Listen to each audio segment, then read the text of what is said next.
Hey guys, welcome back to another episode. Today I have Helen Tudor on the show, who is the author of Ideal Client Attraction.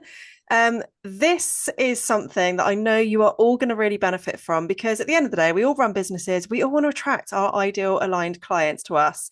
But what does that even mean? What does that mean? How can we attract our ideal clients? Helen, welcome to the show.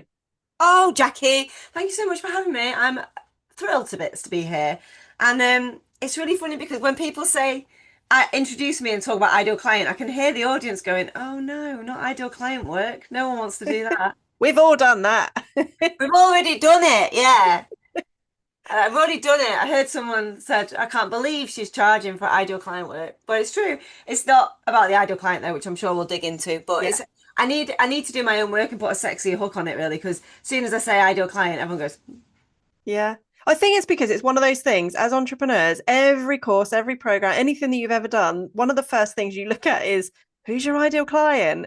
And a lot of the time it's so surface level, isn't it? It's like, well, they live in this house and they do that, and then they're a woman or they're a man or they just want to achieve this kind of thing. But yeah, let's dive more into it. But first of all, could you tell us about your journey, how you've got to what it is that you're doing now? oh, how long have we got? Ah, Five let's do a minutes. whistle stop. Yeah, five minutes or less. So someone asked me the other day, like, why did you start your business? And I started my business out of sheer desperation, Jackie. I was so unbelievably broke in 2010. I was just come out of a marriage. We come out of the financial crash. I had two kids under five, and I was like so broke. I was in the shop and I was like buying the food, and I was working as a reflexologist, swapping time for money.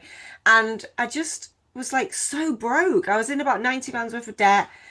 I just could only work a few hours around the kids. And I remember having a £20 note, from a client and going in and trying to add things up in my head and getting it wrong. And it was 26 quid or something. And then we had to put some stuff back. But it was just that moment, I sat in the car. It was like that real sort of sad moment in the film, there was rain, the kids were crying, I was crying. And I remember sitting in my car outside the co-op in Grappenor in my 1.2 Renault Clio that my dad had to buy me because my ex-husband took the car and the telly and that was about it. And I just thought, is this it? Yeah. Is this, are you happy with this? Like you're 30 years old, you got two kids, your mum and dad is buying the kids' uniform, like you're in a clapped out car your dad bought you, like, and you can't afford to buy your kids food. That's not great, is it? Like, let's have an out of body moment here and look at this and think this isn't great. So it was like my very middle class, middle aged rock bottom, really, because I was always going to be fine because mum and dad would have looked after me forevermore, probably. But I thought I need to get my shit together. And to be fair, pat on the back to me, I did. And from that moment on, I really did get my shit together. I stopped blaming everyone else and being a victim and feeling sorry for myself. And I thought, well, you know what?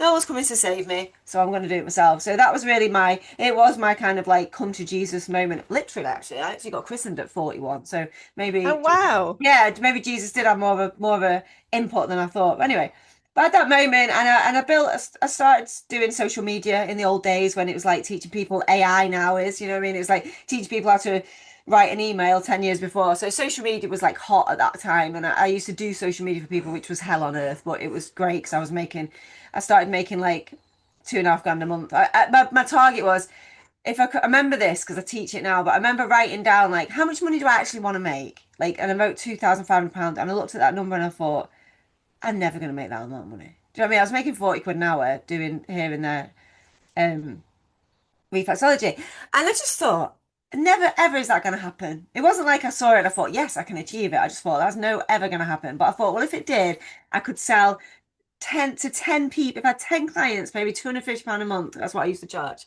then maybe I could get it. And that was it really. I just set off on that intention. That's when I started using LinkedIn. Um, and I did, and I got really good clients. And right from the beginning, I was just really open and honest. I remember like my LinkedIn profile, it was something like, I'm a single mum and I've run my own business and I use social media for my reflexology business and I'd love to do it for yours and it was just like if I think back I wish I'd screenshot it because I didn't know it was like going to be like like an NFT like it would be now and it was like it was probably so sad and desperate but I was sad and desperate and I was Yeah. just really honest about it and Yeah. I think if I've kept one thing, I think honesty is endearing, isn't it? I think people really rate honesty.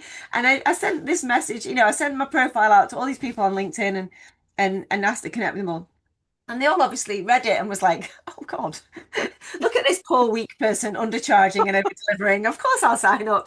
And they did. And I undercharged and over delivered for a long time. But you know what? I was getting my money in and I was feeding my kids and I was really chuffed with that. So I was really pleased with it. And then as these things do, they grew and grew. And it was only really the second real pivotal moment in that story was the guy who I'd love to track down, who I met at a networking event. And he said to me like I'd grown the business and I'd really like dominated like LinkedIn for my niche, which was social media and doing it in the end for recruitment. But he said to me like, how are you getting all these clients? So I was working with all these massive clients because I had this great LinkedIn presence. And well, not great, average LinkedIn presence, but consistent. You know what I mean? Like Yeah. really consistent. So people just used to reach out to me like, I see you do this thing with social media and recruitment. Like, where do we sign? You know, it's really easy to get clients. And he said to me, "How are you getting these like proper big clients? You know, big like national brands and stuff?" And I said, "Oh, I get them all on LinkedIn." And he said, "Well, how?" And I said, "Well, I just and I wrote on a napkin. I was like, well, I do this on my profile, and then I add people every day, and then I engage with people every day, and then I put out offers basically, and I do this content." And he was like, "No, that's not how LinkedIn works." You know, like proper mansplaining to It is me for me. in his cheap suit, and I was like, that's how it works for me. And he's like, no, I've spent loads of money on LinkedIn training, and you know, like he's like, what's your DMing strategy? Like, what's your this, what's that? And I was like, I don't do any of that. Like, I just do what I do, and what I've just told you. It takes me about half an hour a day, and just get on with my day. Anyway, I saw him a couple of weeks later, and he was like, oh my God, Helen, guess what? I was like, he said, I did what you told me to do, and I got an inquiry. And I was like, yeah, no, that's how it works. And he said to me, you should teach this. And that was my $1 million moment, really. Because I was like, okay, again, I didn't think, oh, I'm going to go and make £3 million teaching this to strangers on the internet. I was like, really? And I was like, well, if you give me 99 quid, I'll teach you properly. Like, we'll sit down, we'll do it on it. I'll do it on Zoom and we'll do it for an hour and we'll record it. And he was like, take my money, right? Yeah. And, you know, I went on and I posted about it on the internet and I was on social media and all the rest of it. And I was like, I'm going to teach this thing and charge you 100 quid, basically, 99 quid, and we'll do it over Zoom. And then suddenly I was like, loads of people wanted it. It was dead simple. I was like, I taught the same thing over and over again, just to new faces. Really easy process to teach. I still teach it now in like 20 minutes. But they've got to give them half an hour to talk about themselves, which is what people are really paying for. And then I'd teach them the thing, they'd go off and they'd be like, oh my God, this is amazing. They'd tell me. And then I would screenshot it, post it, and be like, who wants one of these? And that was literally the £99 strategy. And I just did that every single week. And then I was like, hang on a minute. I'm making like 500 to £1,000 a week, working 5 to 10 hours a week. Like, think back to me in that car. I was like, Yeah. hmm. I was like, this is fucking great. Sorry, my love, sorry. Yeah, go. I just been thinking, I was like, another out of body experience again. I was like, And then I did a group training for £99 each and I had 20 people on it. I remember coming out and just thinking, oh my God, I've just earned 200 quid for, is that the right maths? 20 people at £100. No, 2 grand. 2 grand. 2 grand, yeah. I went to the kitchen and this is so weird, the thing about working online, isn't it? So you're like doing all this stuff online and you're all like, oh, I'm doing all this stuff. And then you turn the computer off and you just go to your normal kitchen. And I remember going to the kitchen and saying to my boyfriend at the time, like, I just made 2 grand for an hour's work. And I remember him just looking at me as if I was mad because he worked in a bar for like 10 quid an hour or whatever then. And I just remember thinking, fucking hell. And just being like a kid at Christmas thinking, Yeah. oh wow. And I was like, well, what if I did a group program? So I was like, who wants to learn this over 6 weeks? I charged 300 quid, 8 people signed up. God bless them, still know them all now. And then I was like, oh my God, I've just earned this money for doing this thing and people love it. And that was it really. I was off to the races and I thought, well, I joined Denise Duffield Thomas's thing at $1,500 and I logged in Money Boot Camp. And I remember logging in and she had 2,000 people in the Facebook group. And I remember just sitting on like my windowsill and getting my calculator and going, oh, mate, that's a lot of money. I'm It's going to do that. crazy, isn't it? Yeah, I'm going to do that. And I think it's no coincidence that I built my LinkedIn mastermind group to 2,000 paying clients. And it's almost like as soon as I hit 2,000 people, And it was such a milestone for me. I'd done everything on like the entrepreneur bingo, really. I'd like done the, 100K launches, 200K launches. I'd made my first million online. I made my first million out of the program. I made my first million in 1 year. Like I just like tick, tick, tick, and Yeah. won the awards and all the bullshit entrepreneur bingo stuff, right? Um, but I think it was like clicking. I'd seen that Facebook group click to 2,000 people and just being like, fucking hell, you did it. And again, you go into your kitchen, which is a nicer kitchen at this point, and go like, oh, I've just got to undo the dishwasher still, or I've still got to feed the cats or whatever, And I remember saying it to someone, I can't remember which kid it was, one of the girls, and I've hit 2,000 people in my Facebook group, paying clients, and she was just like, okay, what's for tea? Yeah, it's like so grounding, isn't it? And I don't think it's any coincidence though that almost as soon as I hit that, I was like, I'm almost done with LinkedIn. Yeah. Like I am actually sick of teaching it in some ways. Like as it, no, that's not true because I do love teaching it still, and I still do teach it. With Katie, my daughter, who's got her own. She's doing the same thing. She's just started a membership about LinkedIn, and she's got 20, Amazing. 20 yeah, 20 paying clients at £21 a month, which is great. Anyway, but I think I sort of didn't. I'd completed the game. I mean, I'd set out I talk about snakes and ladders. Like I knew when I set out at square one what I wanted to achieve, which was to get these 2,000 paying clients, all paying me between £1,000 and £2,000, right? It just varies over the years.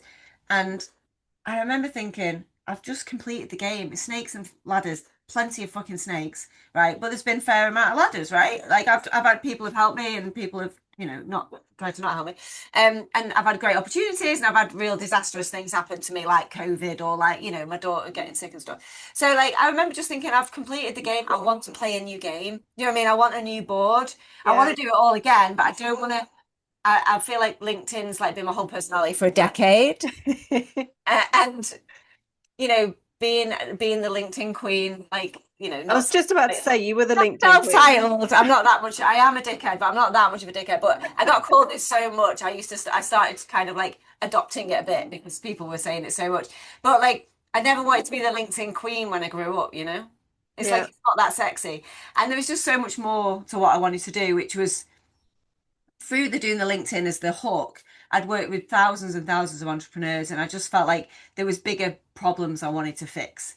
And LinkedIn was just one way of fixing it. And the thing that I do is I help people make more money, and I wanted to have more ways to teach people to make more money than just on LinkedIn. So Yeah. I did the big pivot last year before last now when I wrote the book and started changing what I did and being much more focused on helping people just make money, however that works for them.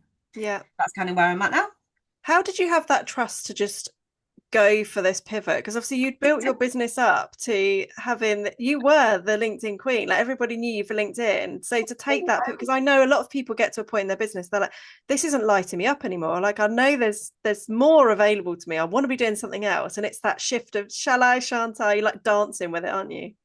So I didn't have faith and I didn't have trust and I didn't have belief that it was a good thing to do. And some days I'm still not sure because it's like I said to my husband when I was doing it, I was in the middle of it. I was like, actually does this? Who has a lot of people do that. I want more and I want to pivot, but they do it all the time. Like they Yeah. sort of flip flop between the two and they do it every 6 months. And I see people like reinvent themselves all the time. I think, oh my God, you must have much more resilience than me because it's terrifying and so stressful and such hard work. I'm really uncomfortable and it truly is the messy middle. It is the void, it's the abyss, it's the goo inside the chrysalis, right? It really is. And it's almost like I knew that and I did it anyway. Like I Yeah. knew it was much easier for me. Like I'm a manifestor in human design, and part of my life path is to keep blowing things up and getting in the mess so I can teach from it. And I think it's been so powerful for me. And so many more people now want to work with me because of it. Like because they've seen me, like witnessed it. I've also lost people, like someone in my membership, in my mastermind, it's so funny. She was like writing in, I can't remember. So if this was you, I'm not taking the piss out of you. It was just funny that the way that it landed like on my desk because I don't read emails because most of the like people only tend to email in when they've got a complaint. So like Gillian handles that, and she just tells me if I need to know. But she's like, "Oh, we've had this one," and this lady's like, I don't really see why I'm having to pay to watch Helen do her own repositioning, like, and her own expert positioning thing. And I was a bit like, fair play, like, hats off. That is a fair comment, and like refunded and sent with love and light, right? But most people are like, oh my God, I love this. Like, I love, like, like I was crying on lives, because I took the whole membership with me, I just Yeah. said, like, oh, I'm going in this direction. Most of you have been with me for years. Come with me or don't. Like, it's up to you. Like, and again, when I started being more spiritual and doing card readings on lives and shit like that, people, it's like, again, some people are like, Helen, I'm a Christian and Helen's practicing the occult, so I'm out. And again, 100% like that isn't what you signed up for. Yeah. So, but again, I've got more people going, oh my God, I love this side of Helen. It's really, really funny. But yeah, it's been exhausting, exhilarating, and I feel alive again. Like, I feel like I just made it too easy for myself. I was too authoritative, too well known. It's too easy.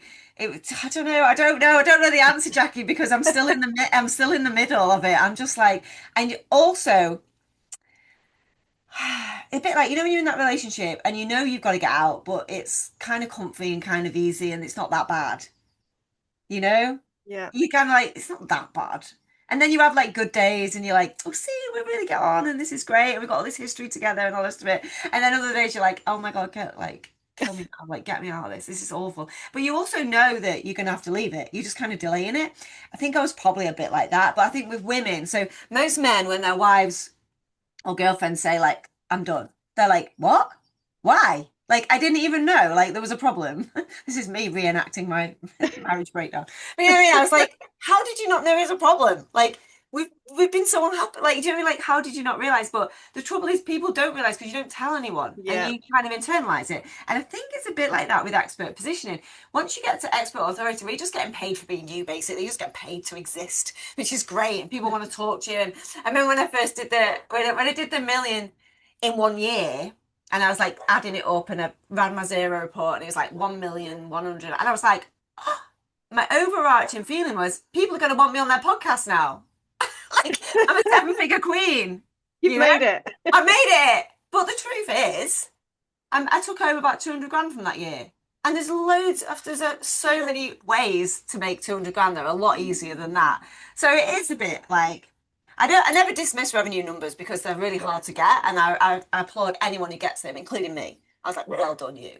There was no marching band. There was no confetti. My hair was still just like this. I thought it would go more, glamorous, bigger, bouncy, like all the Facebook ads that I see, seven-figure queens.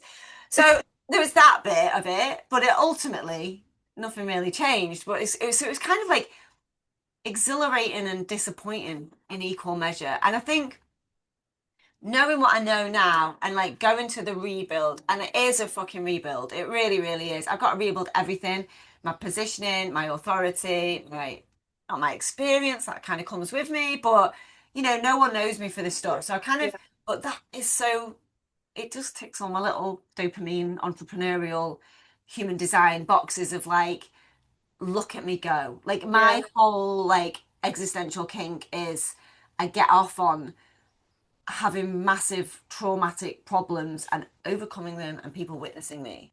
So I'm just playing my own game. I'm just playing my own patterns out, I would say, in real time, because I think people actually, if my life is a soap opera, which it goddamn is, it's like it's Emmerdale over here, like there's things blowing up and shit, planes crashing. But like if my online life is a soap opera, my online life absolutely is, and my real life, and there's actually a very thin veil between the two. Um, then give the people what they want. Give them a show. There's no fun watching someone just be successful. Boring. Like, let's watch someone go through a bit of shit and come out the other side, and we can all cheer her on, right? Yeah, exactly. And people want that, don't they? They want to feel like they're part of something. And yeah. Yes. And I want also, and it's this is just as I, so there's a very very light filter between what I think and what I say, but I just stopped myself there because it sounded so naff. But I'm going to say it anyway. Is that I do think people are inspired by it, as in they might be sitting there a bit like when you leave your husband and then three mates go, oh my God, you're so brave. I really want to do that. Like, you go first and we'll, what I mean, we'll see how Yeah. bad it is. And We'll we'll watch you do it and see yeah, if we want to do it as well. I was the first, like, I got married at 23, so I was the first to get married and I was the first to get divorced. And the first probably to get remarried. Anyway, like it's almost like there's that feeling, isn't there, of like you go first. Yeah. I always think like someone's got to go first, so let it be me. And yeah, and the other thing is I'm doing it with a much more stable foundation because I do have authority, I do have experience. I've paid my mortgage off. I'm married to an amazing guy who's got a decent, successful business as well. So like I'm not that me in the car who's like it is shit or bust. I have Yeah. got a little bit more of a foundation to build from. But now I'm just doing it for the fun of it. Yeah. And you're And trusting, you're following like literally those nudges and yeah. exactly. Like the nudge to buy this top. It's bright as fuck, but I love it and it makes I me feel love it. great. I've got leggings on underneath though. Like don't Yeah, some it's people we're still in the Zoom attire, aren't we? It's like this is what I'm wearing above. sexy on the bottom, presentable on the top. Anyway, so that was a very long, convoluted story. It was not 5 minutes, but you know what I mean. That's great. Um, Ideal client attraction. Mm, Let's dive into what that even means and let's just talk about the thing that nobody really wants to talk about, but we all need to talk about it, the ideal client. right. This is how we start to make ideal client work sexy. And the reason why it's sexy is because I believe that the biggest myth we've been sold in business is that ideal client is about the client. And it's not. And that's why it's ideal client attraction, because it's not about defining your ideal client is part of it. But it's the process we get to before we do that, which is what the book is about and is what the hill I'm prepared to die on, is that we have to create businesses that serve us first and most. And I think that's the thing that we've all got. If I was going to put everyone I've worked with, which will be well over 1 million people in terms of like people who've listened to me or watched me, as well as people I've worked with individually, is like the overarching thing is everybody is giving themselves over to their business. They're almost like at the mercy of their client, at the mercy of the industry, like it's almost like we got into this thing where it's like, oh, it's just really hard out there, or you know, there's a recession, or there's this going on, or this is really hard, or things have really changed, and I'm just at the mercy of this. It's like, God, babe, literally no one's coming to save you in your business. You are wholly responsible for everything. Such bad news, right? But you get to choose. You get to decide, and your business is a reflection of the choices you've made. And the choices you've made are probably been based on what other people have told you should be doing. And I get it, I'm part of the problem. But what I realized is strategy works for everybody unless it doesn't. And the reason why it doesn't work for everybody is because you don't want it to, because you don't actually want to sell the thing you're selling. Yeah. You don't actually want to work with the people you say you want to work with. You've just gaslit yourself into believing it for whatever reason, right? And there's loads of different reasons. So what if we actually just went, hang on a minute, let's just stop. And that's the other thing, we never stop, right? We never stop and actually think. Ask me how I know, right? 10 years of just being dragged along in this entrepreneurial bingo of like doing all the, you know what I mean? Like becoming a caricature of like an online entrepreneur. It's just like, I like, again, out body experience. Like who the fuck are you? Like what? Like speaking on stages. I'm actually got a talk tonight at 7 and I'm annoyed because I've retired from talking, but I got talked into this one. But anyway, yeah, I'm speaking on all these big stages. I hate public speaking. Hate it. It makes me ill. I hate it so much. Please do not pitch me your hypnotherapy. I've had it all, right? Not yours. I mean, like, just generally, people listening. I always get DMs after this, like, oh, I can solve your problem. But the problem is not I need to overcome not my fear, but my hatred. I'm really good at it. I'm great at public speaking. Like, I'm always the best speaker there in terms of like, everyone's always like, oh my God, you're amazing. Because I'm not a speaker, right? And because I just talk like this normally to Yeah. people instead of like doing a presentation, because presentations make me all itchy and weird. But anyway, and it's good for business, but I hate it. It's not because I need to overcome it. It's like I, on a soul level, don't want to do it. I hate it. Yeah. You've got to So, live with joy, haven't you? And I think it's so easy for us to hear, like, this is how you be visible, this is how you run this business, this is how oh, you launch that offer. Actually, if it doesn't light you up, if it doesn't feel good, like everything in it is just going to be repelling the very results you want to be getting. exactly. And this is what the ideal client attraction work is about. It's like, how do I want to attract clients? How do I want to bring my absolute perfect genius to the world? Because it is. How do I want to work? And let's do it in this order. So the order that we do it in is self, offer, client. Yeah. And so many people are like, well, if I want this my other clients, I'm going to create offers for them. Fuck that. Yeah. Yeah. Because what you're going to do is start doing things what other people want you to do. When I work with people like one to one, it's like they they come to me with all of this stuff, and I'm just like, we're not doing any of that. And the reason why we're not doing any of that is because if that was the stuff you wanted to do, you'd be doing it and it'd be Yeah. working and you'd be selling it. You wouldn't be paying me £1,000 an hour to talk to you about it. Yeah. The reason why you're coming to me is because none of that is working. And I know why it's not working. And we're not going to use your precious hour with me to talk about it because it's bullshit. It's like we could dig into why, it doesn't matter. The truth is, if your business was going to work, it would work. Yeah. Yeah, the only reason why your business is not working and you're not making the money you want to make is because you don't want it to on our level. Let's just accept that as truth. Yeah. Yeah. So instead, what we do is like, actually, what if we really looked at who you are and who you want to be in the world? Like, what brings you joy, and what do you do for fun, and what do you love doing? And it's a corny one, it's a classic, but what do you do for free?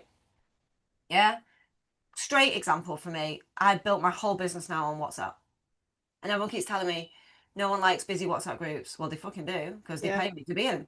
And I they would love far rather WhatsApp than another Facebook group, let me right, tell yeah, exactly, you. right. And I was like, oh yeah. And I base my whole business around Zoom Zero. And when I say Zoom Zero, I don't mean total. I mean like minimal Zoom, but it doesn't alliterate as well. Zoom Zero Yeah. sounds better, right? But what I mean by is if it doesn't need a call, it is not a call.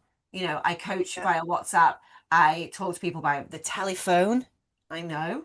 The I telephone, what the is that? telephone Mondays. On a Monday, I do 15-minute phone calls with people who want to speak to me, and I just like I hammer them all out, and I do them on my phone, on the sofa, under a heated blanket, top and bottom. It's called the hot pocket, and with the dog there, and the cat's there, and my Diet Coke, and my snackles. So like I run a business and I'm just on the phone and my husband comes home and he's like, I leave you in bed with a brew and I come home and you sat on that in that side of the sofa with a Diet Coke. Like, what do you actually do all day? Ha ha. But like Changing lives, changing yeah, lives. exactly. I'm just on the phone, fucking changing lives, babe. What have you been doing? Selling wood to people. Yeah, okay, you run a very successful business, but you sell wood to people. I'm changing lives over here. Although a good shed can change a life, right? But like and I'm just like, again, out of body. I'm just chatting to people, solving the problems, changing their lives. And some of those people give me money. They go, this has really helped. What do we do next? And I say, this is what you do next. And then they give me the money, right? It just suits me. Yeah. Yeah. I love coming on podcasts. I love doing live trainings. I love doing content. So what do? I do loads of podcasts. I do loads of guest experts. I do loads of training. Yeah. So how do I work? So this is what I want you to think about though. And this is why I scrap. So when people come, I do these like 1 hour WhatsApps, what I was doing before I came on this. And it's like 100 quid. It's more for them to have some skin in the game for Yeah. me. Really. So it's like 100 quid. We have an hour over. Well, I would do it for free, but don't tell anyone. But like and and we go back and forth, back and forth. I tell but they come with all this stuff to present to me, and I'm like, forget that. How much money do you want to make? And what's the easiest and most fun way for you to make it? That's They are Yeah. the questions I ask everybody, whether it's a 15-minute call, whether it's an hour call, whether we're going to be working together for the next 6 months, 12 months, whether you give me £1,000, £100, or nothing. It's the same questions. Let's just forget all that. Because what they think they need to know is for me to tell them like what to post or like how to show up or what platform's right for them or what their kind of like message should be. But we can't do any of that until we've done this bit. It's Yeah. like, who are you and what do you want? Because the biggest problem that I had was that I was trying to teach everyone to be like me. So my dark night of the soul was like, oh yeah, great, I've made millions. Ooh, look at me. Ooh. But actually, there's 20% of people who aren't getting a result, even though they're actually doing the things. And that is a shit scary place to be when you sell training and strategy, right? And most of the people in the online space, like, well, it's them and the energy's not right, blah, blah, blah. And there's an element of that, really. But that's bullshit, isn't it? So I actually spent a lot of my last year really talking to those people and trying to find out why. And what I realized was that even the best strategy in the world, mine, won't work for a percentage of people because they haven't got the right, not the, just not the right cocktail of energy, personality, and bandwidth to execute. Yeah. Yeah. I remember there's two parts of running a business and it should be 50-50. Selling the thing, doing the thing. Yeah. And this is the feast and famine thing, which I could do a whole fucking episode on, right? Because people don't do the 50-50 thing. They do like 100 and then 100. They're like marketing like mad for clients and then they're delivering like mad for clients. And then they get in the gap and then they're in the gap and they're like, oh, no money, blah, blah, blah. Anyway, so instead it's like, how can we really stop worrying about the end things and start thinking about who am I as a person? How do I want to show up? How do I want to deliver my work? And how do I want to sell my work? And what is my energy? What is my personality? And what bandwidth have I got? And until I went through a significant amount of trauma, which I laugh about because it was just so ridiculously amount of trauma, which I won't trauma dump on this podcast, but let's say it was pretty fucking bad. Well, I realized then, oh, when you can't leave your 13-year-old daughter alone for a minute, and you do have to be with her 24 hours a day, or you do have a daughter who's refusing to go to school every day and is manipulative AF and will do everything, every trick under the book to get you to go and pick them up from school, for example. Just a couple of things. Or when you're falling madly in love and blending a family and getting married, which is equally as distracting, suddenly you realize that you don't have the bandwidth that you had a year ago when all these things weren't going on. You might have in the future, but you haven't right now. And I didn't really understand bandwidth until then.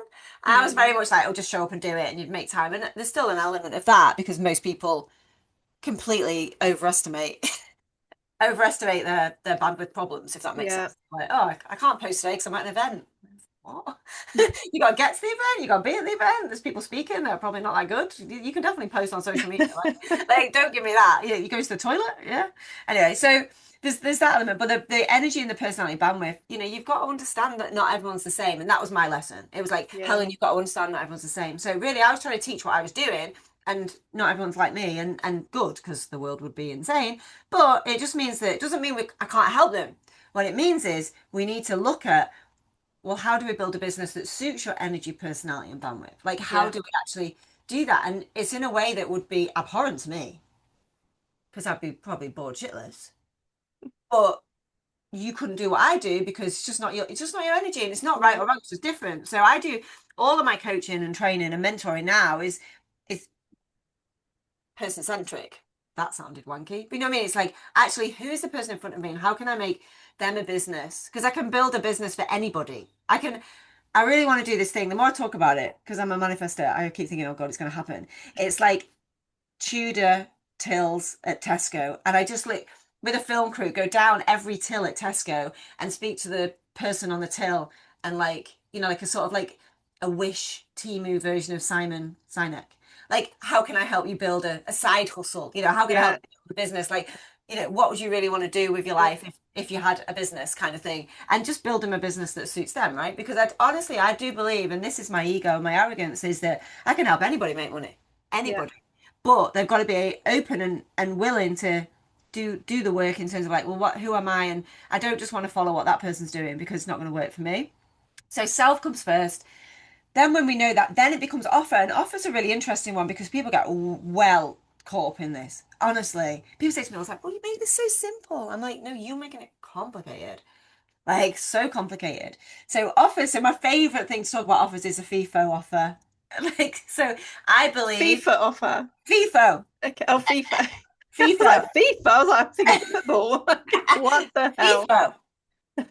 FIFO, a FIFO offer. I believe everyone should have one. And again, I've been in the game a long time, so like everyone used to have a 3-month coaching offer, right? Everyone used to have a 12-week coaching offer, 2 or 3 grand. We worked together for, and anyone who's ever had 10 clients on a 12-week coaching program will understand how hellish that is. Yeah, sounds good, the money's good, but hell, mainly because most of us are really lovely, beautiful, giving people who want to do good work in the world, are brilliant at what we do, right? And we're also energetically connected to our clients. So what happens is, like, even though you're not working with them, you're thinking about them, or you're energetically in their highs, their lows, whatever. Like you're in it with them. Yeah. So what happens is you get burnt out as fuck and you're exhausted and the money is not as great as you hoped it would be because you had it and you spent it and now you've still got to deliver for 3 months. And most of the time you're getting on calls and you're just looking at each other like, because you've done the work, right? Because you do the work. You've done the work's done, you know? Anyway, so that's like just a pattern. So the FIFO offer is the fix it and fuck off offer, I love the sound of this. right? Tell us more. Right. So the FIFO offer is also known as the audit and advisory, but doesn't sound as fun, does it? No, I like, yeah, FIFO sounds better. So audit and advisory, FIFO, in my, how I teach it. Now it could be, and I've got you, I'll send you this by the way, you can put it all out in the show notes, whatever, but it could be anything from 100 quid to 10 grand. I'm not actually that bothered. Yeah, but it's a set container price.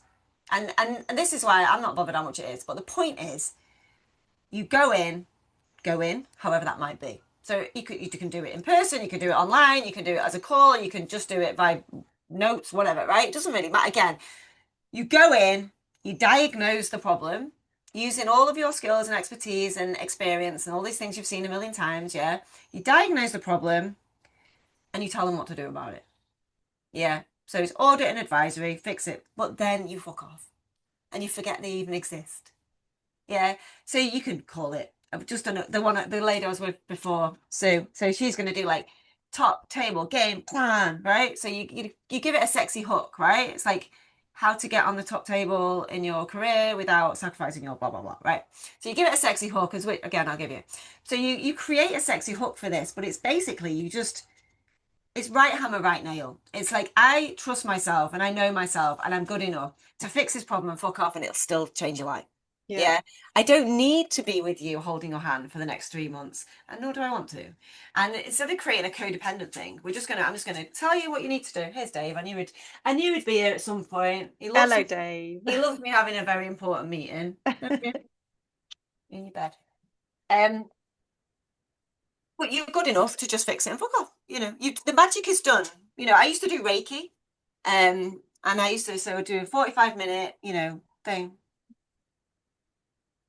And then I'd connect and I'd feel the connection and I get it, it's energy healing.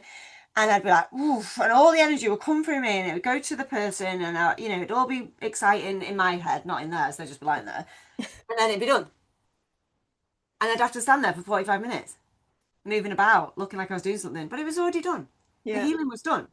I used to do it on animals, and the animals are really funny because they come over and they look like the dog or whatever. So you'd start the Reiki like around the bad hip or whatever, and then after a bit they just get up and walk off because Yeah. they've done had it. Yeah. It's a bit like that energy of like I fixed it and now I want to fuck off, but I've got to keep working with you for the next 3 months because either the client feels like they need it, or I feel like I need to do it to prove like how good it's almost like ego led, isn't it? No, I've got to be there Yes. to help you, right? So I just think it's the FIFO offer is such an exercise in am I good enough?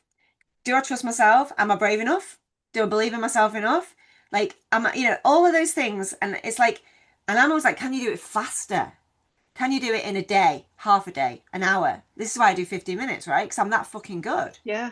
you Yeah, know? I'm exactly the same. Like, I know in half an hour I can get the Exactly. results. Like, Exactly. So you don't, stop yeah, selling hour-long things yeah, and start pricing for the transformation, whatever you want to call it, and delivering it faster because people want it faster. I had a client the other day and she was like, send me this thing and what do you think of this? And I was like, it says 20 hours of video content on the landing page. Get that off right now. It's like nobody wants 20 hours of anything. More is not more. Fix it. I just want you to fix it and I want you to fuck off from the client mm, side, right? It's like just solve my problem. That's all I want. yeah, So fix problems, take money is the other way of looking at it, right? I just want to fix problems, take the money. But what a FIFO offer does is it sharpens the blade. It really does. It makes you really fucking good. It next levels you. It elevates you as an expert. It takes you from I can do this over 3 months to I can do this in 30 minutes. yeah, Yeah, and it makes you really, really good. And it cuts out all the other bullshit. And it's just really good. And it also gives you money without energetic commitment. Because you've exchanged. This is what I'm going to do for you. you don't have to do it in that 30 minutes. You can do something in 30 minutes, and then you can do a report after, or you can do something. It's not like it has to be done and that's it, but I do it. I don't do anything afterwards. Yeah. Might follow up with something that I've talked about maybe because I don't want to waste time. But I know and you just if you're good, you can be that good. And it's Yeah. almost like it's almost like amateurs do. I shouldn't say that. Yeah. That is No, completely. it's true though, isn't it? And I It's think like when you get to a amateurs point, or don't early you? stage need longer, and the better you get, the faster you get, and the Yeah. more and the more you can charge. So it's almost Yeah. like the expert as you go from expert identity through expert visibility to expert authority, suddenly you can get to this almost this pinnacle of your career. And this is what I sometimes think. Like, I'm 46. I should be at the pinnacle of my career. I Yeah. mean, I'm not new to this. I'm very, very experienced. I'm very, very good. Nobody can do what I can do. So why can't I charge more for it? Yeah, exactly. Why shouldn't I charge more for it? It's almost like it is that. It's just it's such an exercise in mindset and structure and marketing and delivery all in like in one thing, which is why I love Yeah. it so much, right? And this it's the easiest way, it's the easiest thing to launch to the world. So have we got time for me to tell you how to Yeah. launch? Yeah. Right. Okay. So this is how you launch absolutely anything when you've got no money, no audience, no tech, no team, and no risk of failure, which is sexy, right? I think that's, yeah. I Right? think I think the other thing to think about is when you get to this point, you're so driven by like, this isn't the life. I don't want to be giving my soul to these people for this amount of time. Like, I want to be out walking the dog and being able to support someone on a voice note quickly that is going to actually create more of a transformation than if they Exactly. work with me for 3 months anyway. They don't need all of that. It's overwhelming. Exactly, right? Yeah. And this is because, and the other reason why I focus on not only the FIFO, but the launch method that I teach, the waitlist launch method, is because it's all designed with you in mind. This is all designed. So I'm always looking at my client. I don't give a shit about your clients. I'm looking at you and thinking like, how can I make this good for you? And it's actually really quite upsetting some of the sites I've seen and some of the stories I've heard from people who have sacrificed so much for their business with Mm, very little in reward. It's actually upsetting. I'm not going to go yeah. there. So I'm very hormonal at the moment, so I keep crying about things. So how do we launch it then? So we create a FIFO offer, but we've got no tech, got no team, got no money, whatever, right? And so what we do is we create a Google Doc. Even I can create a Google Doc. Yeah. And you set it so anyone with the link can view and you copy the link. It's very simple. We create a one-page Google Doc and on it we bullet point out what the FIFO is. Yeah. So this is what it is. This is what you get. This is who it's for. This is what you get. This is how much it is. Yeah, and I don't care about what you fit in there really, but it's a one-page thing. And has a price on it, but it's very simple, just very top level bullet points, like the opposite of ChatGPT. Yeah, it's like Yeah. you have to. The other thing with the FIFO offer, I want you to write it yourself. I know, I know. Everyone wants to upload Trust this. yourself. Trust you have a voice. Trust yourself, trust your voice, trust your connection with your ideal client. Um, and we are going to say, yeah, this is who it's for. This is what it is. This is who it's for. This is why somebody would want it. This is who it's not for. And this is how much it is, right? Something very, very, very simple, like 3 bullet points. Get really good at being succinct is the other thing to think about. Anyway, so we create this document and then how we launch it is the who do you know who strategy. Again, I've got all this. It's called the document of chaos. It's got all this stuff on. So who do you know who is a strategy that I've taught since I was a recruiter in the 90s. So this is an old school trick. And it doesn't require any social media or any audience or anything like that, which is cool. It requires a new notebook, which is everyone's favorite part. So get yourself down to Morrison's, get yourself a new notebook. I recommend black, but you can choose what you want. And this becomes your new little black book. And nothing goes in this book apart from who do you know who strategy. And what we do is on the first page, we write a list of 25 people we already know. Yeah, people you know. Could be me. I'm going to get so many of these now, aren't I? So it could be somebody that you know but you don't know that well. It could be somebody who's like your best friend. It could be your mum. I'm not bothered. Yeah. So people you know in real life, people that you've met, people that you've worked with, people, just 25 people you already know. And the very important bit here is that you have credit in the bank of goodwill.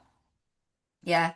So either your mates, you held the hair back once when they were sick. or they're a client, or you've helped them out somewhere, or someone you've met at an event, somebody that you actually know. Yeah, this isn't for sending to people you don't know, who will just ignore you anyway, which is fine. And then what you do, so who do you know is the first question. So who do I already know? And write down 25 names, and they become step one. And what we do, and I've changed this over the years. I used to get people onto calls, and obviously now I don't. So I want you to write a copy paste message, which is less than an inch long. Has to be this long, less than an inch. This isn't in the strategy book. I'm just telling you, special edition, less than an inch. And what it says is like, hiya, how you doing? Yeah, don't have to write their name because you're going to copy and paste it. Hiya, how you doing? I'm thinking of launching this thing, or I'm thinking of doing this thing. Can you have a look at it and give me like 3 bullet points of feedback? Thanks, Jackie. That's it. That is it. No, no. I know your brain's going, well, what could write this? Or fluff it up a bit. Right, no, this long. Right, with the link to the document. Yeah. Some people say you should ask for permission for that, but fuck that, right? Can you look at this thing? Because you already know him, right? And then you send that to 25 people, so it should take you less than 6 minutes. Copy, paste, copy, paste, copy, paste, copy, paste, copy. Text them, WhatsApp them, DM them, I don't care, right? Facebook, LinkedIn, not bothered. Right, and then what'll happen is half the people will come back with some feedback. Yeah, and we're going to ignore the feedback. Very important. Yeah, so we're not going to take any notice of the feedback.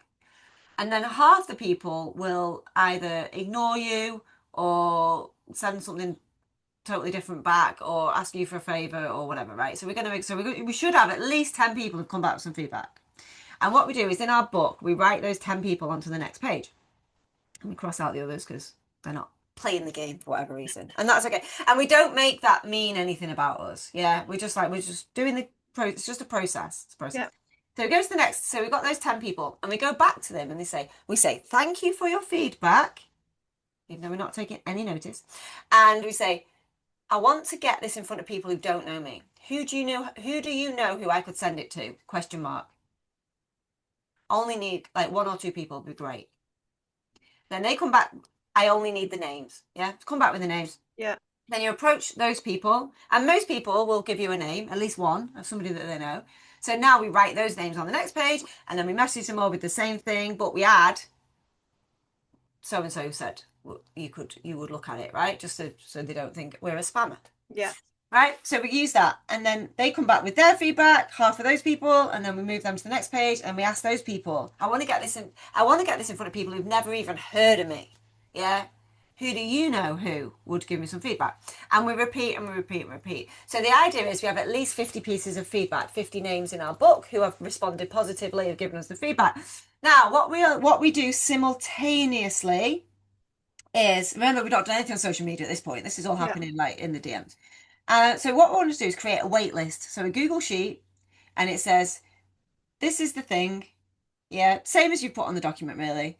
Like, I'm opening up the wait list for 7 days, starting today, whatever, right? And closing on this date. So it's a waitlist launch, 7 days, it's got an open, it's got a close date. Yeah, no obligation. But if you are interested, then if you get on the waitlist, you'll get whatever, first priority access. And we post that on social media if you have got an audience. Yeah, so I'm starting this thing. So let's say we do who do you know who for 7 days. On about day 5 or 6, we start to talk about our wait list, yeah? Start publicly putting it out. What we do then is we go back to the beginning and we say, thank you so much for your feedback on that thing last week. I've decided I am going to do it. We're not taking any of that feedback on board. I am going to do it. If you know anyone who might be interested in it, I'm opening a wait list that starts on this date and closes on that date just to see how how much interest there is. If you could send, here's the link. If you know anyone, send it to them. Thanks, that's it. Just ask. Don't ask them to say yes or no. Just ask them and forget about it, right? Yeah. So you got 50. You should have had 50 conversations. So you're going to go back and we're going to give the wait list of 50 people who've already seen the thing. Yeah, and the idea being those people are going to either get on it themselves, Yeah, because what happens is people recommend people, they tend to be more and more closer to your ideal client. Yeah. So either they'll go, yeah, I'm going to sign up for it, or they will send it to somebody, or they will recommend somebody. Yeah, so we start to fill the wait list that way. And then we go hard for a week promoting the wait list. Yeah. So we go put it on all our socials. And when I say hard, I mean Helen Tudor hard, not pathetic hard like most people. They're like, oh, I posted my wait list and no one joined it, so nobody wants it. I'm like, no, I'm talking about posting it at least 100 times in that week, if not more. Yeah, I call it planting seeds. So we need to be planting at least 10 seeds a day, 20 seeds a day, or whatever. So it could be Facebook post, Facebook story, in Facebook groups. This is why you don't need your own audience. Post it in Facebook groups that you're in, people where people will let you post links. Join 25 new Facebook groups and introduce yourself and have the wait list as the thing that you, as you like one chance to kind of give a link out. Have it as your link in your bio, post about it on Instagram, Instagram stories, do a reel about it, do a LinkedIn about it, do a LinkedIn group post about it. You get the gist. Yeah, send emails about it, loads of emails about it, one a day for 7 days, whatever it might be. Ask all your mates to share it for you. Send it out to everybody you know. Just say, look, I'm doing this thing. Can you send it out? Really, you have to go hard though for this to work. Yeah, more hard than you probably think. You know, most people are like, oh, I've gone really hard. I'm like, that was like first gear. Step it up. So, but we've got to go in hard. It's a sprint. It's only for 7 days. And then what happens at the end of the 7 days, we will have the most important thing in business, which is data. People think it's mindset. It's fucking not. Because you can launch something and a waitlist launch and it will tell you one of two things. Either you are good to go or you are not. So there's a slight middle ground. So there's maybe three options. So when you run that and then you look at your wait list, three options. One is it's full to the brim. Yeah, you've got 100 people on there and they're all itching and ready and waiting for this thing, at which you've completed the game and you're ready to go, right? And then you can Yeah. just start messaging people and going, good news, you've reached the front of the queue and we're ready to do the thing. Here's your sign up for the thing, take the money, do the thing, right? The second option is nobody joins the waitlist. Dun, dun, dun. And do you know what happens when no one joins the waitlist? Absolutely nothing. Nobody knows. Nobody cares. Nobody's. You're not launching a thing. You're not starting a program. Like no one will know. No one's joined. Right? It's Yeah. just the waitlist is just sat there. No one knows if there's anyone on it or not. It's a secret Yeah. waitlist. And the best thing about waitlists is people wait. So you're not saying if this thing is going to start. You just, oh, I'm going to do this thing. It's like people go on it and they just sit and wait. And Yeah. people can wait on there forever. And some people might do because we might can the whole idea. So what happens is there may be a middle ground where there's a handful of people, but you're like, oh, I don't think that's really validated the idea, as Daniel Priestley would say. So what we do is it tells us two things though. It tells us that either we've not positioned it right, whereas we can or we haven't got a big enough audience, as in like people just don't know us or care Yeah. enough about us, which is good news, right? Because you can't lose with this. It is like you learn or you lose. You know you can't lose. You either win or you learn, right? Because what we can do then is if we think, I think it's the positioning that's wrong. As in, I don't think I've really explained it correctly, or I don't think this is a problem that people need fixing that much. Blah, blah, blah. What we can do is go back to our conversations and actually look at the feedback. And if every single person said it's overpriced, it's underpriced, it's too complicated, I don't get it, whatever, then we know it's a positioning problem, Yeah. which is good because we can just go back to the drawing board and do the whole process again. And you can go back to those 50 people and be like, I got loads of feedback, took it on board. Here's the new positioning or the new offer or the new price, or whatever. Like, what do you think? And you start the process again. You don't even need to start at the beginning, although you can. And then, or if everyone's come back and said, oh my God, it looks amazing, but no one's joined the waitlist, we know we need to go back and build our audience. Yeah. Yeah. So what this strategy does, the how to launch anything strategy, I've got to get better at naming things myself, is it tells us something that we can do something about rather than sitting and wondering and waiting whether people are going to buy our stuff, which is the biggest tragedy in online business, right? All these like middle-aged women just sat about going, when is someone going to buy something? Which is just not my vibe. It's like, Yeah. no, because we can be moving the needle. So when we've created our FIFO offer, this is how we take it to market, you know? And then after the waitlist launch, if it's been reasonable enough, you can do a proper launch. You can just have it there on your thing. It doesn't really matter, but don't overthink it past that process because that process will tell you everything you need to know. Yeah. And So when we've worked out what we want to do, we've created our FIFO offer, we've tested it in the market, then we need to think about our ideal client, because who's the best person to buy our thing, not how can we create a thing for them to buy. Yeah. So when we know our thing is validated and tested in the market, it's like, okay, now we're going to really map out our ideal client to a much deeper level. So we're going to, because also when we're doing FIFO offers and we're constantly sharpening our sword and time served and on the front line, or whatever you want to call it, what we're actually doing is listening to our ideal clients over and over again. So we can actually refine the ideal client avatar, if you want to call it that, creating a person who you could bring to life in a book or a film. Or let's say a film, because you know what they look like, they know how they walk and talk and all the rest of it. We're constantly evolving that character. We're constantly enriching it, making it like her for me, like mine's a woman. So like every time I revisit her with my practice, so I'd spend 3 minutes every day with her, like it's like having my own real life Barbie, right? I bring her more to life. I go deeper. I talk to her. I deepen the friendship with her. I Yeah. deepen the conversation. You know, it's like when you That first create connection, an isn't it? avatar. Yeah, when you create an avatar, it's like a cardboard cutout. You Yeah. know, it's like I get it. That's who I'm talking to. But when you, it's like meeting someone in a bar. But when you've been to that pub for 20 years, and you've been through all this shit with this person, like you obviously connect on a much deeper level. It's a bit like that with avatar work for me. It's about the connection is deeper every single day. And I put her in different locations and I talk about different things and I ask her different questions and I dress her differently. Remember those dolls where you used to click the thing? Like I give her a different car or whatever. Like I bring her presents basically. And, just I build a relationship with her that develops over time. But when we are overlaying this character and making her or him or them much more technical and nuanced and deeper and connected to us, the more we spend with our clients, the more we can overlay that, the way that they talk, the way that they're worried about, the way that they think, over onto our avatar and really deepen that. Yeah. And now with AI, obviously we can do it in a strategic way as well. We can record all our calls, we can put it all into ChatGPT or whatever's not getting cancelled this week. Like we can just keep refining our AI version of our ideal client as well by using the actual words and language that our clients use and the feelings that they talk about and the things that they're worried about, and truly that does come with time. If you think we all created an ideal client when we started a business, like it's so different, like because you're different and the relationship's different and the offers are different and all the rest of it. And the other thing to take away from today, apart from all of this rambling, which has not been very coherent, is that you should, or you could, or you can, or you may. Like I'm much more into permission than I used to be. I used to be like, you've got to do this. Now I'm a bit like, you want to. I'm just much more zen generally, I think. Is that every offer needs its own ideal client. And everyone's feedback, like pushback, is, oh, but it's the same person but at different stages. Well, they're different people.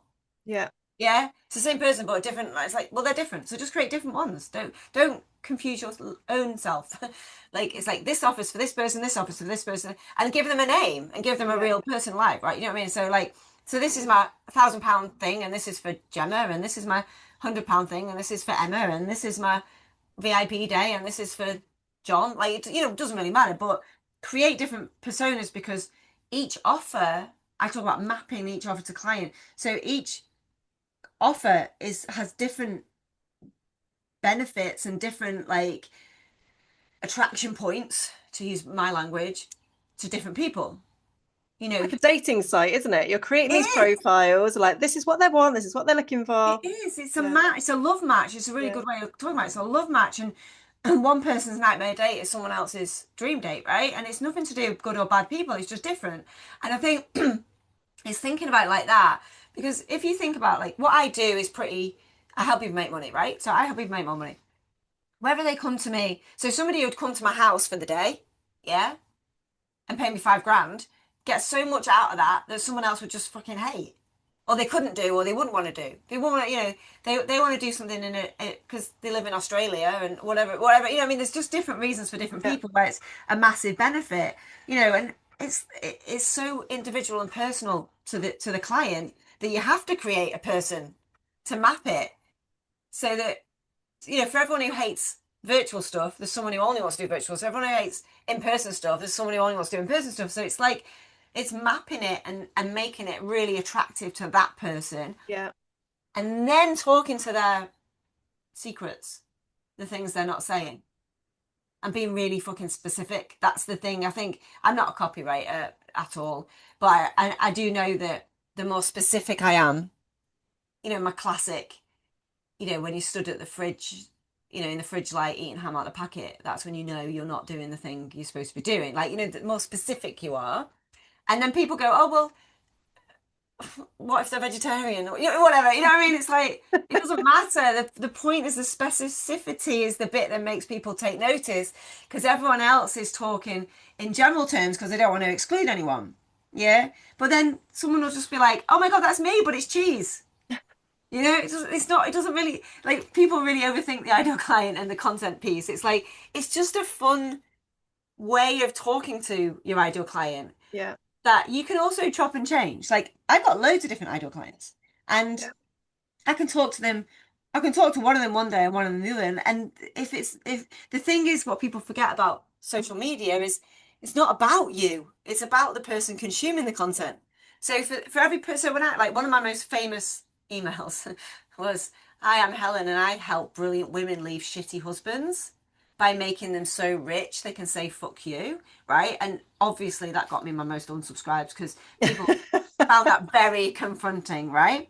But for that one woman who has just had a row about the same thing, who's so downtrodden and so sad and so lonely. So I'm gonna get upset again. Like, that will speak to them, and they will just be like, fuck yes, Yeah. that is what I want more than anything. If somebody sat there who's happily married, who's quite successful, who wants to learn how to get loose on LinkedIn from me, reads that, most people just think that's not me and that's okay. Yeah. But it's not about that person. So when I write like that, it's not saying I'm going to make you all leave your husbands, although I have got a bad habit of that. It just happens because I help people make loads of money, and then they've got choices, and then they make different choices, right?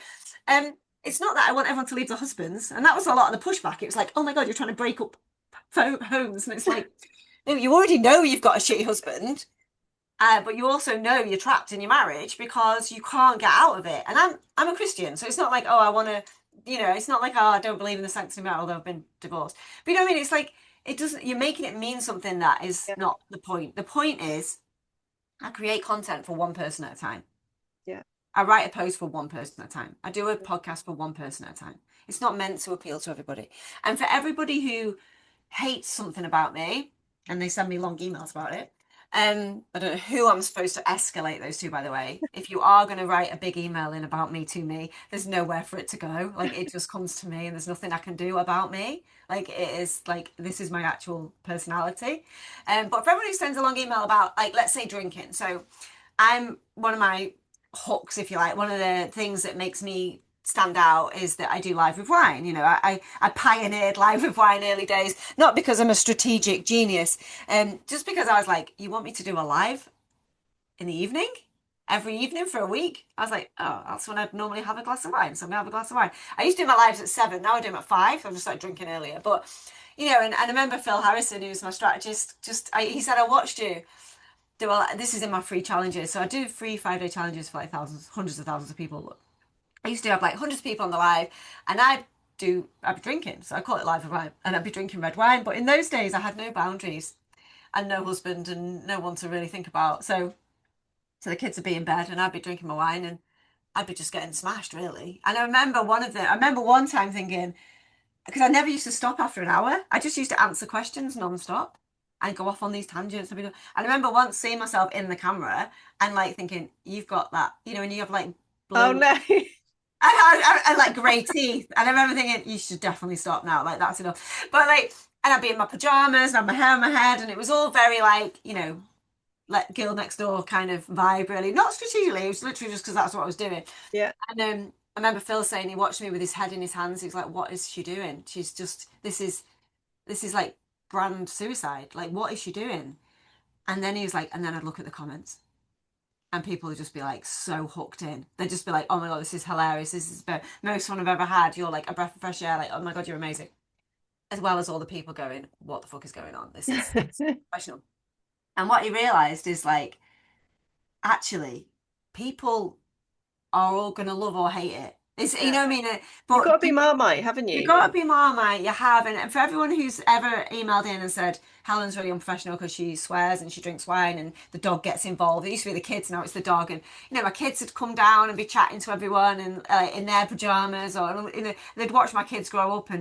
But people used to say, like, I remember the one where about the challenges. Like, I remember the one where the Christmas tree fell over. I remember the one where the bath came through the ceiling. I remember the one where Megan got stung by a bee. I remember the one where the kids Written went your own out. Friends series. Yeah, it's like Friends, right? Yeah, people remember the challenge. They remember the first challenge. They remember the challenge where they had a breakthrough.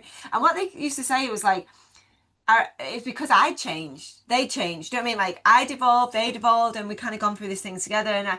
And one of my favorite stories, and I am quite emotional, so I try not to get upset about it. But and I don't think she minds me naming her. So Louisa Herridge, who's a very, very good friend of mine, through business, but she said, I watched you in I think about 2016, 2017, she said, and you were just like I said, do you know what I mean? You were just like necking wine in your pajamas, and you made us all write down how much money we wanted to make, and you made us write down what we wanted to do with it, and you were saying like, give me some really like outlandish ones, and we've had some really funny ones over the years, like because people say, oh, I want to just make enough, and then we do the money mindset stuff, and then I say, right, okay, whatever number you wrote down, let's double it, double it again, and all that kind of stuff. So get people thinking like, what it'd be like earning 50 grand a month instead of 5 grand a month that they said they wanted. And it's just a fun exercise to expand, right? Mm. And she said, and I was a single mom, been through like family court, which again she's spoken about publicly, so she's what I'm saying. And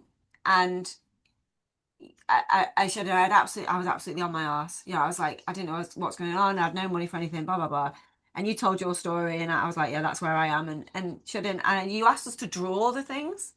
So I drew a picture of a cruise, and I put a Mickey Mouse on it, and I was like, Disney cruise. And then she said, no, I never ever paid you a penny because I have no money. And then like about a month ago, she sent me the screenshot. Oh, Oh, amazing. yeah. So she's giving me some money now. It's really funny. In fact, and I'm writing my next book with her, so we've started giving each other money again now. But she just said, I just thought, God, she believes it's possible for everybody. Yeah. And she said, and I didn't believe it was possible for me.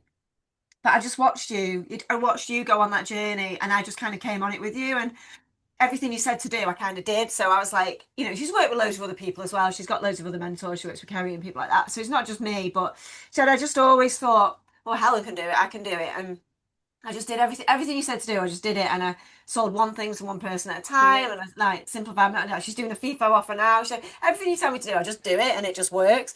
And like she said, I've just made loads of money, and I've been able to like move house, and I've been to Disney, and I've booked a Disney cruise, and I've done all those things that I didn't think were possible. And I think that's the thing, is it's about understanding like, what do you want? Like, I want to go on a Disney cruise. Sounds like hell, right? But what do you want, and how do you want to do it?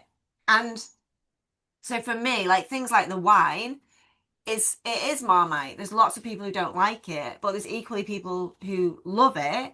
But everyone's got something to say about it, Yeah. and people remember it. So I think that's another thing to think about in your business, is like, what do you want to get known for, and what can you do publicly that you do privately that would help you stand out. Like one of my clients was she's an accountant, Yorni McYornison, right? Who cares about accountants? Nobody wants one, really. We all have to have one. But she also rode massive motorbikes, like huge one, like the biggest ones you can get, like these huge super bike things. And I was like, do you ever post about that on LinkedIn? She was like, no. I was like, oh my God, you have to start posting about it. So she started posting about motorbiking that she did the weekend anyway.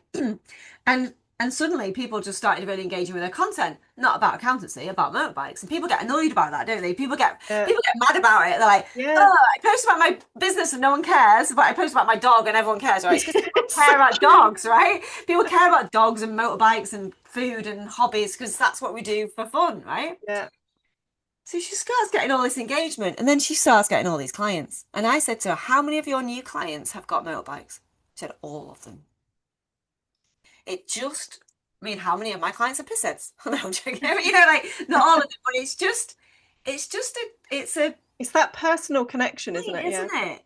and it also makes you, not that drinking wine makes me unique, but like it just helps you stand out, but it also makes you a little bit unique, but it also allows you to be more you, not less. Yeah. You know, like, I've got a client who doing all these boring coaching on Zoom. I was like, what do you do for fun? So this is a good question to ask yourself. What do you do for fun? So when I do turbo calls, I tend to ask people that, and there's normally the silence is deafening, or they just start sat quietly crying, right? Because we've all forgotten to have fun, right? We've all taken it all so seriously. Well, none of us do things that are just for us. We're so busy doing things for other people, or for society, or for our personal development, or whatever it might be, right? It's exhausting, Yeah. right? Developing. It's like, fucking hell, we're developed enough, no? Like, do things for fun. So one of my clients, she's like, well, I go to the woods and I go wild swimming and blah, blah, blah. And guess what? Now she takes women into the woods, they sit around a fire, they do coaching in the woods, and then they scream, run about, probably take all the clothes off and jump in the lake. I don't know. But then suddenly, this is what she do for free. I've got clients who coach people on paddle boards. I've got another one who coaches up mountains. It's like, I don't want to go and be coached up a mountain. Can't do anything worse. I get scared high up. Do you get scared? I worry about how far we are from I safety. would, yeah, I would Yeah. worry about So that. anyway, so it's not my thing. Yeah. Claire Ackers, it's what she does for fun. Now she takes leadership teams up mountains and coaches them. Clients with horses. Just do Follow something. what lights you up. Do it what because you want to. Yeah. You can do the thing you do in the way you do it, and have fun while you're doing it. You Yeah. know, this to me is fun. Like it sounds weird, but it's fun. Like I delight in the fact that I do most of my work naked in bed or in stretchy clothes. Like I delight in that. Would I have delighted that in my 20s? No. You know, I wanted to be down in London. I don't want, nobody wants to be in stinky London. I've got to stop saying stinky London. I started getting abuse from all that. I love London. It's great. It's the capital of the, but you know what I mean? I wanted to be in Manchester city centre. I wanted to be wearing a lanyard, click clacking in my heels, you know, getting, you know, commuting in, going to do workshops and standing at the front and all these kind of like big senior people, you know, looking at me and lapping up my training. Can't be anything worse now. So Yeah. it's not that it's in your DNA and you're always going to love it. It's just like in the season of life that you're in, like what do you want to do and how do you want to do it? And you can change. You Yeah. can say, I don't want to do that anymore. I'm going to do this. Just because people, there's a massive B, just because people want you to do, there is a massive B. Oh, please, Mr. Bumblebee, because we've got to look after you now. And oh my They are God. whoppers at the moment, these I bees. know. What is Yeah. this? What is this giant? I'm only worried in case the dog eats it for the bee's sake and mine, because I don't want to go to the vet. No. Jesus.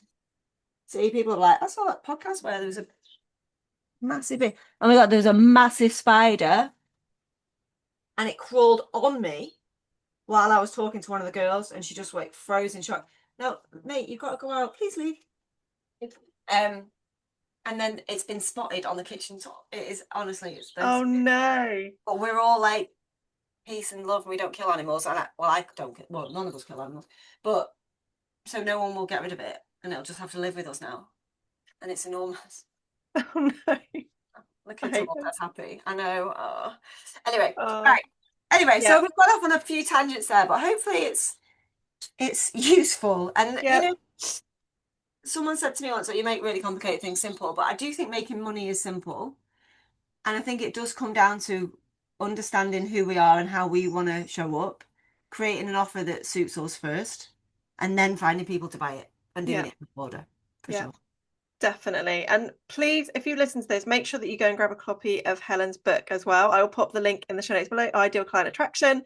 Yeah. Helen, this has been so helpful. I know it was a longer episode, but I think all of this is just so relevant. It's one of those things you can come back to and listen to again, just have Yeah. that refresher and try all of the different methods that you've talked about today. Helen, thank you so much for coming on the show. Thanks for having me. It's Lots of love. been lovely. Thank you guys, and I will see you in another episode very soon.